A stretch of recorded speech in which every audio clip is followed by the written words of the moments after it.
Good day, everyone. My name is Eloise Alvaro Salazar, and our text is found in the book of Matthew, chapter 9, verses 9 to 13, and also verses 18 to 26. So, there is a vast difference between expressing knowledge about something and expressing knowledge in something. So, when it comes to dealing with people, expressing knowledge about something is only concerned about information read or heard about the person, while expressing knowledge in something deals with an understanding of the entire makeup of that person. Like you have a personal experience with that person. Many people today express knowledge about God born out of their pastor's message or the things they heard or read from books. They do not have any personal testimony or encounter with the attributes of God that they profess to know. However, to know God in the real sense of the word is to have an experience with Him through His attributes. One thing the Bible makes clear is this: God is a God of compassion. Hebrews 4:14 to 16 states, "Therefore, since we have a great high priest who has gone through the heavens, Jesus, the Son of God, let us hold firmly to the faith we profess. For we do not have a high priest who is unable to sympathize with our weakness, but we have one who has been tempted in every way, just as we are, yet was without sin.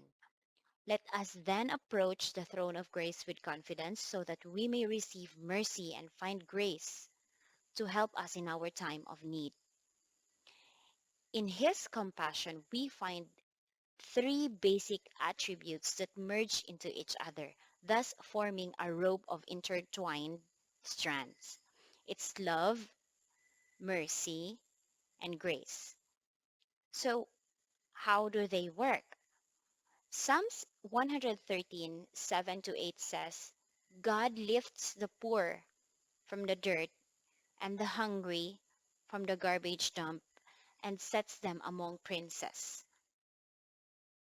God is love, and this love locates us wherever we are. It extends to the sinner. It is there for the believer.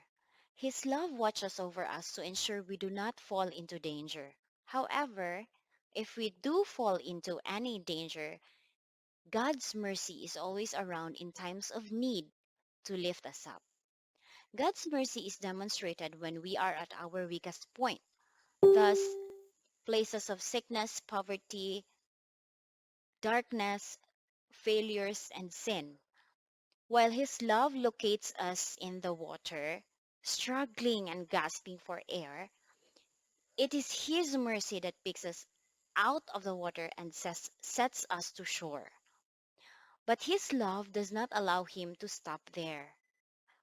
God's God's love compels Him to move beyond mercy, and that is when He shows us grace.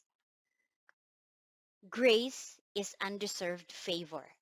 This grace sends the believer up into His favor, promotion, ministry, health, success, goodness. Thus, while God's mercy saves us from drowning and sets us into a safer shore, it is not enough to leave us cold and shivering on the shore. God's grace would airlift us up from the shore and sends us to a well-prepared hotel room with men and women who are waiting to receive and serve us. But who deserve this love, mercy, and grace of God? Let's take a look at three beneficiaries. Okay, I have mentioned the book of Matthew earlier.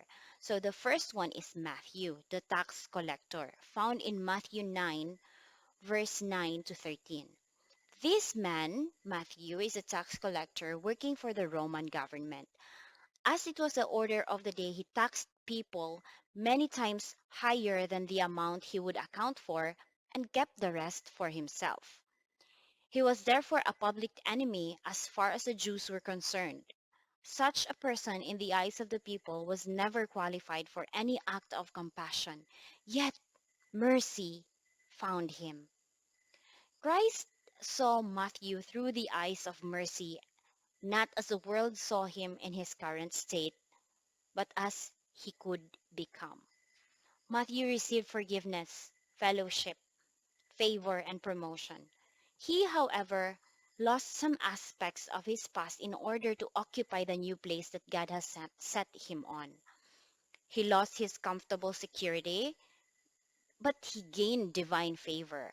He lost a comfortable job, but found divine destiny and purpose in his life. He left his tax table, but took his pen and became an author of divine mysteries. The amazing thing about God's mercy is that when it picks you out of the miry clay, it refines your skill acquired there, and when He sets you on the rocks, He teaches you to mold clay into useful pottery. Likewise, the very pen Matthew used to write falsehood was refined and he began to write divine truths. You can receive God's love and mercy and grace even if you are the world's greatest criminal. You qualify for it even if you are the worst person in the world. You are not beyond his reach even if you are the least honorable in people's eyes.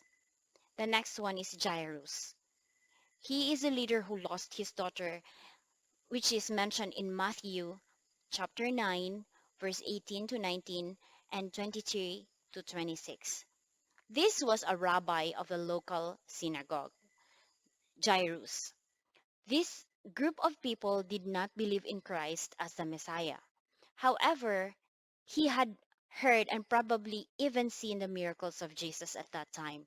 His daughter just died. He badly needed a miracle. In his desperation, he threw all caution away. He ignored the beware of this man mentality that he had imbibed from his colleagues and threw himself at the mercy, literally, of Jesus Christ. And what did Jesus do? Christ responded in love. He changed routes and walked all the way to Jairus' homes where he raised his daughter back to life.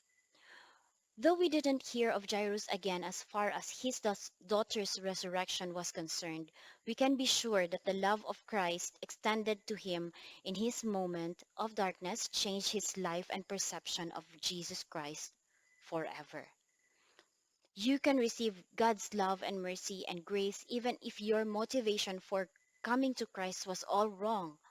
He never withholds his compassion from those who come to him in desperation, just because they don't believe him fully or came to him at the last minute.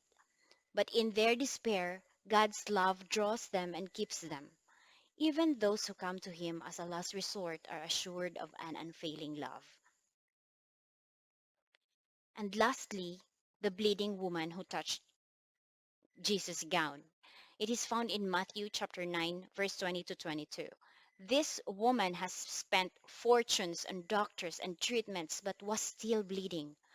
She had moved from pastor to teacher but was still bleeding for years. She was tired and had given up on herself. Now she was ready to try anything, just anything at all. From sorcerers to magicians, from anointed oils to sanctified waters, from handkerchief to headgears or turbans, she was willing to try it all. Her persistent problem had moved her from further away from faith and had moved her closer to superstition. Yet, despite her superstitious move, Jesus Christ commended her for her little act of faith. This was this was grace made sufficient for her.